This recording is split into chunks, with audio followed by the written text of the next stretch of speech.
A campanha da Fraternidade 2023 tem como tema Fraternidade e Fome.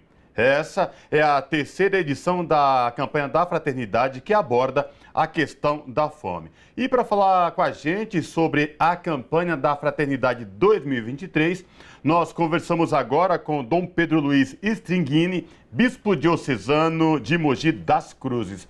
Dom Pedro Luiz Stringini, tudo bem com o senhor? Seja bem-vindo mais uma vez aqui à Revista Brasil TVT.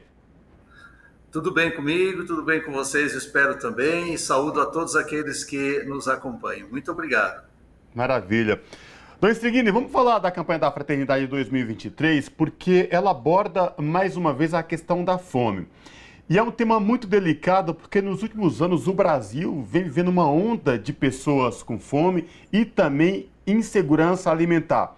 Nesse cenário, qual a importância da campanha da Fraternidade 2023 e como ela se dará ao longo de todo o ano, Dom Luiz Stringini? Então, primeiro lembrar que nós estamos na edição número 60. É desde 1964 que a Igreja no Brasil realiza a campanha da Fraternidade. Então, olha quantas campanhas. No começo, mais assuntos relacionados à Igreja, ser cristão é participar. Depois, assuntos relacionados mais a questões sociais, da justiça, da democracia. E depois também começaram a entrar temas mais existenciais, assim chamados, a mulher, o índio, o negro, o preso. Então, olha a abrangência. E, claro, temas que se repetem. Se a gente for pegar o exemplo de ecologia, meio ambiente, foram 8 campanhas da Fraternidade, incluindo a Amazônia, etc. Agora, sobre a fome, também esta é a terceira. Em 1975, repartir o pão. 1983, pão para quem tem fome. E agora, 2023, dai-lhes vós mesmos de comer, que é uma frase de Cristo, quando os discípulos queriam dispensar o povo para cada um ir buscar alimento e ir para casa. Jesus falou, não, dai-lhes vós mesmos de comer. Então, a importância de, na quaresma, nesse tempo da quaresma, que é um tempo sempre de penitência, de oração, de conversão, a igreja propor, a igreja no Brasil, e serve até de exemplo para o mundo, propor que a gente alargue a nossa visão com questões muito práticas, ou seja, exercitar a caridade, exercitar a espiritualidade no amor ao próximo e neste amor que vai ao encontro de quem necessita, de quem está preso, de quem está doente e, nesse caso, de quem está com fome. Então, teremos toda a quaresma, que são 40 dias, começando pela quarta-feira de cinzas, até o fim da quaresma, mas também se prolonga ano afora.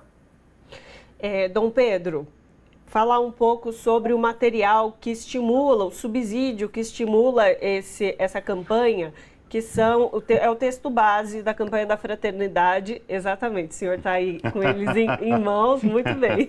Colocando aí, para quem tiver mais interesse, depois buscá-lo. Mas nele, inclusive, há um aprofundamento do tema, né? Há elementos que trazem as comunidades eclesiais a necessidade também do debate, mas da ação, né, para além do debate.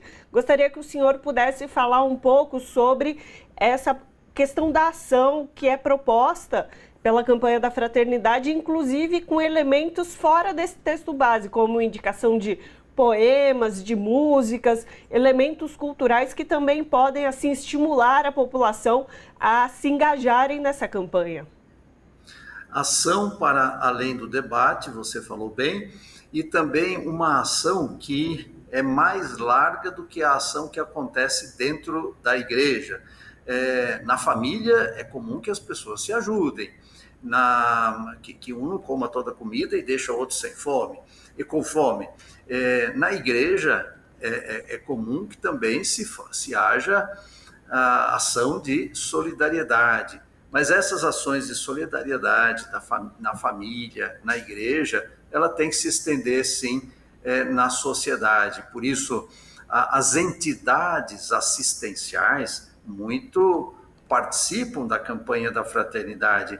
E, claro, aquela dimensão mais política, porque uma coisa, como dizia Dom Helder, uma coisa é dar pão para quem tem fome. Outra coisa é perguntar, dar pão para o pobre, como dizia Dom Helder. E outra coisa é perguntar por que o pobre não tem pão. Então, políticas públicas. A gente tem que chegar até a implementar políticas públicas dentro daquele tema refletido. Por exemplo, quando se refletiu sobre a questão do idoso, isso influenciou no Estatuto do Idoso. Quando se refletiu sobre o menor, lá em 1987, Dom Luciano, isso influenciou no Estatuto da Criança e do Adolescente.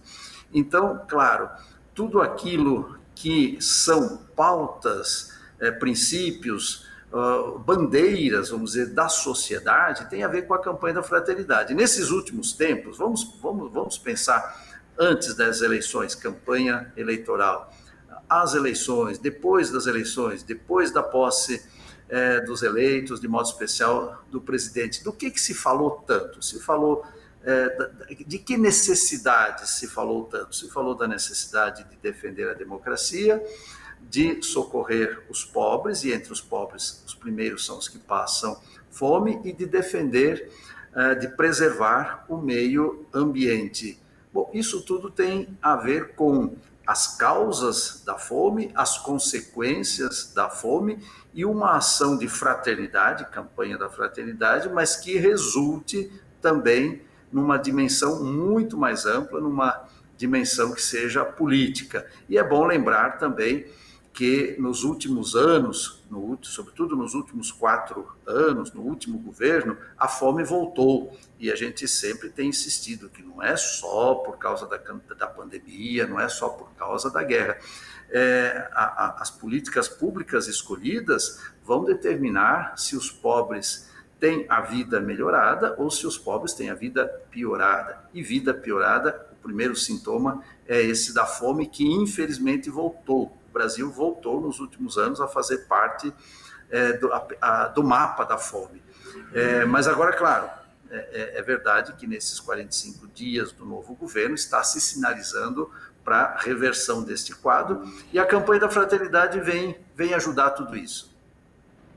De certa forma, não é, Dom Pedro Luiz Stringini, a campanha da Fraternidade 2023 que traz esse tema tão importante nos dias atuais da fome, e como o senhor falou bem, dos primeiros 45 dias de governo do presidente Lula, eleito agora no final de 2022, só reforça essa necessidade de um trabalho muito mais amplo, tanto das instituições governamentais, e aí vem a igreja com a CNBB, trabalhando em todas as dioceses do Brasil, nesse Brasil gigante, imenso, e que a gente sabe o quanto é difícil chegar nas populações mais carentes. Nesse sentido, o trabalho da CNBB com as dioceses, como foi a preparação para a campanha deste ano? O que você pode falar para a gente? Olha, primeiro que o lema é sempre escolhido um ano antes. O material é preparado pela CNBB nacional, vai para a CNBB regional, para os regionais, são 19 regionais na CNBB, vai para as dioceses, das dioceses para as paróquias, das paróquias para as comunidades, as capelas. Graças a Deus, a igreja chega em todos os recantos, e por isso há meios desta capilaridade existir. Agora, não basta ter meios, tem que ter boa vontade. A gente sabe que há muita má vontade também em relação à campanha da fraternidade, há muito preconceito. Nesses últimos anos, coisa que ninguém imaginava, nesses últimos anos a campanha da fraternidade sofreu muitos ataques, mas ela resiste, e olha que interessante, eu disse que estamos na terceira sobre a fome, fraternidade e fome. Mas é importante lembrar também que há 21 anos, 2002, e sobretudo liderado por Dom Luciano Mendes de Almeida, que foi secretário por 8 anos, que foi presidente da CNBB por 8 anos e que tinha uma sensibilidade muito grande para com os pobres, houve um chamado mutirão de superação da miséria e da fome. Eu vou ver se eu consigo mostrar este livrinho. que é um documento 69, Exigências Evangélicas e Éticas de Superação da Miséria e da Fome. Então, 2002, a igreja lança esse mutirão, que deu muito resultado, porque, sobretudo, esse mutirão vinha seguido também de um projeto... Bem, isso 2002. 2003 foi o início do primeiro mandato do presidente Lula. Aí ele lança Fome Zero. Então, programas da igreja, programas do governo. E programas unidos, também entre igreja e governo, como, por exemplo, aquele da construção de 1 milhão de cisternas no Nordeste para captação de água. Então, olha a coincidência. 2002, a igreja lança este mutirão de superação da fome. 2003, entra o presidente Lula com Fome Zero, que depois se amplia para a Bolsa Família. Entra esse projeto de construção de cisternas. Passado 20 anos, 2022, de novo a campanha a CNBB planejando uma campanha da fraternidade para 2023 sobre a fome. De novo entra o presidente Lula, agora para o terceiro mandato. Então, para dizer que há um momento de esperança na superação da fome. E, Dom Pedro, o senhor está colocando essas questões, contextualizando muito bem no nosso momento social e histórico. E fato é que a fome no Brasil, ela não é sobre falta de alimento, né? A CNBB, inclusive, nos seus materiais de divulgação, coloca bem essa contextualização, dizendo que o Brasil é um dos maiores exportadores de alimento do mundo. Então, de fato, nós não podemos apregar a fome da população brasileira uma ausência de alimento no nosso território. Dado isso, a campanha da fraternidade vem se colocando nessa realidade de combate a essa situação de fome da nossa população de modo geral. E aí a minha pergunta para o senhor é exatamente como combater essa fome, o que pode ser feito. É claro que a gente tem instâncias que não estão sobre o nosso comando, né, quanto cidadãos e cidadãs, mas enquanto essas pessoas na nossa cidadania, o que nós podemos fazer? Então, se a gente fala de campanha da fraternidade a gente sempre pensa numa atitude, em primeiro lugar, pessoal, numa transformação do nosso coração, ser menos egoísta, ter mais sensibilidade. Essa é uma ponta.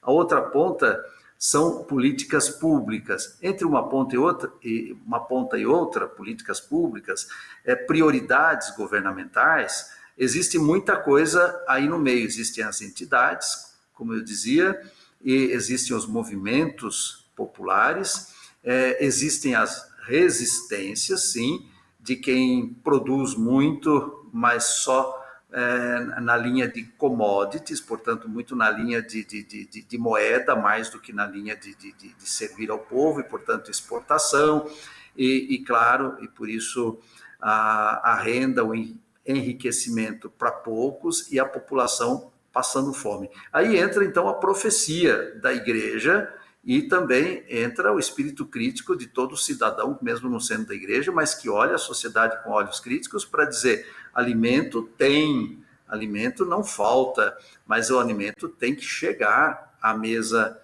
das pessoas. As pessoas têm que ter direito e acesso a alimentos, a alimentação e a alimentação saudável, porque também uma alimentação que gere saúde. Quando a gente viu a situação dos Yanomamis, a gente viu pessoas esqueléticas, passando fome. Quando a gente olha também, por outro lado, outra ponta, obesidade nem sempre é saúde, mas é alimento que não tem valor nutritivo e que somente serve para trazer obesidade e não saúde. Por isso também o documento da campanha da fraternidade faz menção aos conselhos, esses conselhos municipais, estaduais e até federais, esses conselhos de segurança alimentar. E aqui eu quero lembrar muito a pessoa de Dom Mauro Morelli. Acho que vale a pena falar com ele, ouvi-lo nesse sentido. Desde que ele se tornou bispo, hoje ele tem mais de 80 anos, mas desde que ele se tornou bispo emérito, ele dedicou a sua vida à segurança alimentar, a trabalhar nisso. Sobretudo está trabalhando nesse aspecto no estado de Minas Gerais. Sempre procurou parcerias com os governos, mas sempre procurou também entidades, recursos, e fazendo esse trabalho, e ligado também à questão ambiental. E aí entra a agricultura familiar. Por isso que eu digo, o documento diz que ao lado da grande produção do agronegócio, por exemplo, que é uma monocultura, trigo, soja, milho, também a agricultura familiar. E aqui também aparece uma esperança, quando foi reativado agora neste governo o Ministério do Desenvolvimento Agrário e Agricultura Familiar. O ministro é Paulo Teixeira, que é muito conhecido de todos nós, é um militante das causas populares, alguém da Igreja Católica. Então você vê como tudo dá para se entrelaçar para o bem comum. Eu estou fazendo questão de trazer a reflexão de que nós estamos vivendo um momento de esperança também nesse sentido. Dom Pedro, o nosso tempo está acabando, mas eu tenho que lhe fazer uma pergunta que eu acho muito pertinente. O senhor fez uma retrospectiva nesses 20 anos, lá atrás, num momento delicado, neste atual momento. O senhor percebe alguma diferença lá atrás, nesses 20 anos, quando o senhor fez a retrospectiva, da solidariedade e da empatia das pessoas? Porque nós passamos os últimos anos num clima de ódio, de violência, de preconceito. O senhor percebe alguma diferença? Lá atrás, a população brasileira era mais solidária, não era? O que o senhor pode falar para a gente? A gente tem mais 2 minutinhos, por favor, Dom Pedro. Eu acho que há uma diferença, sim. Lá atrás, a gente avançou uma realidade que já vinha progredindo, que o governo Itamar e o governo Fernando Henrique também avançaram nesse sentido, talvez de forma um pouquinho mais tímida, mas avançaram. E depois entra 2003 o governo Lula, que avança bastante. Então, era uma progressão. Hoje é uma ruptura. E, graças a Deus, houve esta ruptura para salvar, seja a democracia, para salvar os pobres, dar alimento aos pobres, e também para salvar o meio ambiente, e já se vê resultado. Aquela monstruosa devastação das florestas, queimadas, destruição, já houve uma melhora nesse mês e meio. Então, eu insisto nesses sinais de esperança, nessa ruptura importante que houve entre esses últimos 4 anos muito desastrosos e agora um novo horizonte para o Brasil. Perfeito. Então, falamos com Dom Pedro Luiz Stringini, que é bispo diocesano de Mogi das Cruzes. Dom Pedro, muitíssimo obrigado pela sua participação mais uma vez conosco aqui no Revista Brasil TVT. Um grande abraço para vocês, um grande abraço para aqueles que nos acompanharam. Abraço, até a próxima.